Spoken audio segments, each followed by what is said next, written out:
ABC Kinderteach presents Stone Soup as told by Marcia Brown. 3 soldiers trudged down a road in a strange country. They were on their way home from the wars. Besides being tired, they were hungry. In fact, they had eaten nothing for 2 days. "How I would like a good dinner tonight," said the first. "And a bed to sleep in," said the second. "But all this is impossible," said the third. "We must march on." On they marched. Suddenly, ahead of them, they saw the lights of a village. "Maybe we'll find a bite to eat there," said the first. "And a loft to sleep in," said the second. "No harm in asking," said the third. Now, the peasants of that place feared strangers. When they heard that 3 soldiers were coming down the road, they talked among themselves. "Here come 3 soldiers. Soldiers are always hungry, but we have little enough for ourselves." And they hurried to hide their food. They pushed sacks of barley under the hay in the lofts. They lowered buckets of milk down the wells. They spread old quilts over the carrot bins. They hid their cabbages and potatoes under the beds. They hung their meat in the cellars. They hid all they had to eat. Then they waited. The soldiers stopped first at the house of Paul and Francois. "Good evening to you," they said. "Could you spare a bit of food for 3 hungry soldiers?" "We have had no food for ourselves for 3 days," said Paul. Francois made a sad face. "It has been a poor harvest." The 3 soldiers went on to the house of Albert and Louise. "Could you spare a bit of food, and have you some corner where we could sleep for the night?"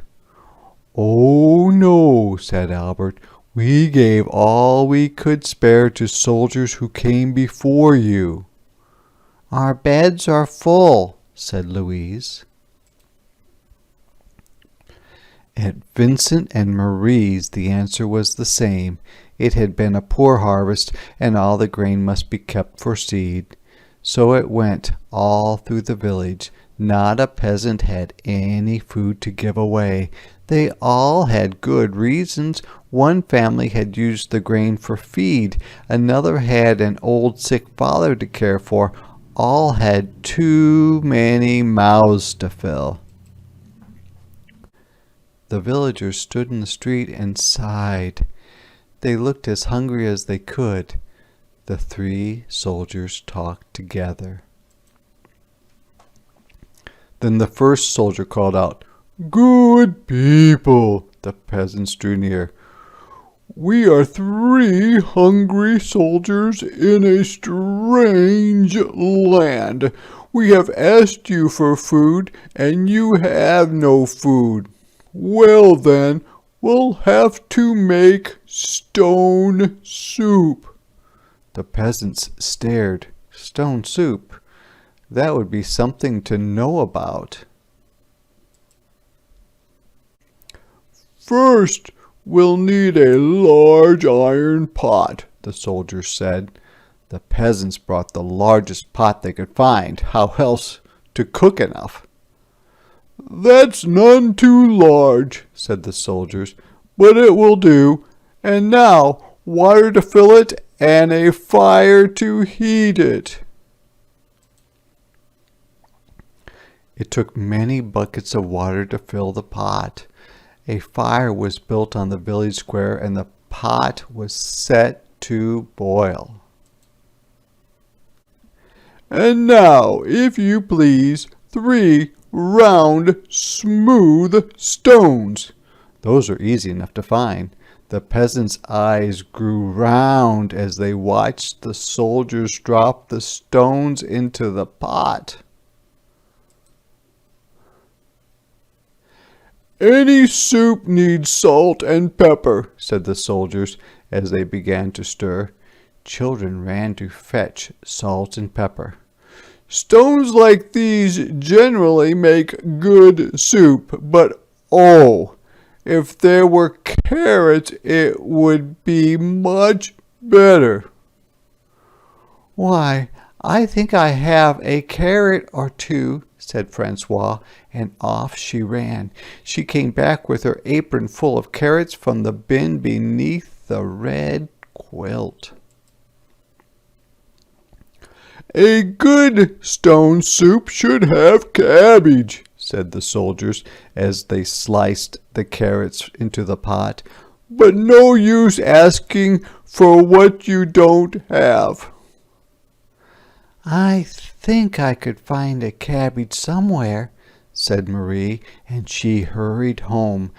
Back she came with 3 cabbages from the cupboard under the bed. "If we only had a bit of beef and a few potatoes, this soup would be good enough for a rich man's table." The peasants thought that over. They remembered their potatoes and the sides of beef hanging in the cellars. They ran to fetch them. A rich man's soup, and all from a few stones. It seemed like magic. "Ah," said the soldiers as they stirred in the beef and potatoes, "if we only had a little barley and a cup of milk, this soup would be fit for the king himself. Indeed, he asked for just such a soup when last he dined with us." The peasants looked at each other. The soldiers had entertained the king well. "But no use asking for what you don't have," the soldiers sighed. The peasants brought their barley from the lofts. They brought their milk from the wells. The soldiers stirred the barley and milk into the steaming broth while the peasants stared.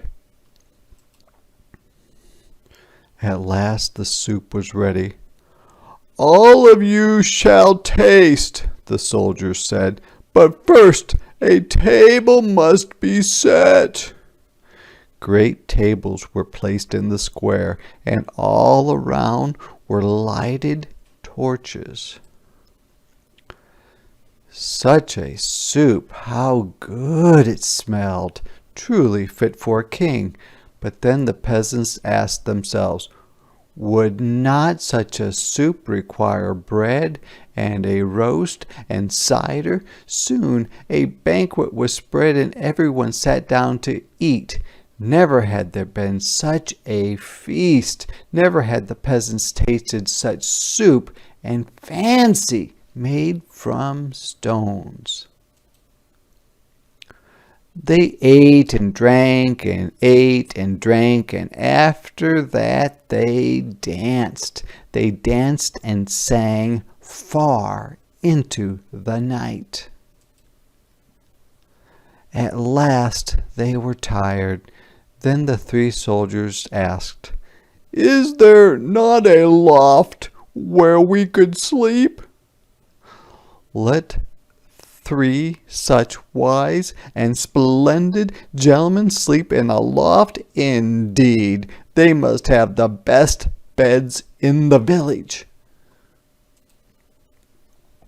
So the first soldier slept in the priest's house, the second soldier slept in the baker's house, and the third soldier slept in the mayor's house. In the morning, the whole village gathered in the square to give them a send-off. Many thanks for what you have taught us, the peasants said to the soldiers. We shall never go hungry now that we know how to make soup from stones. Oh, it's all in knowing how, said the soldiers, and off they went down the road. Such men don't grow on every bush.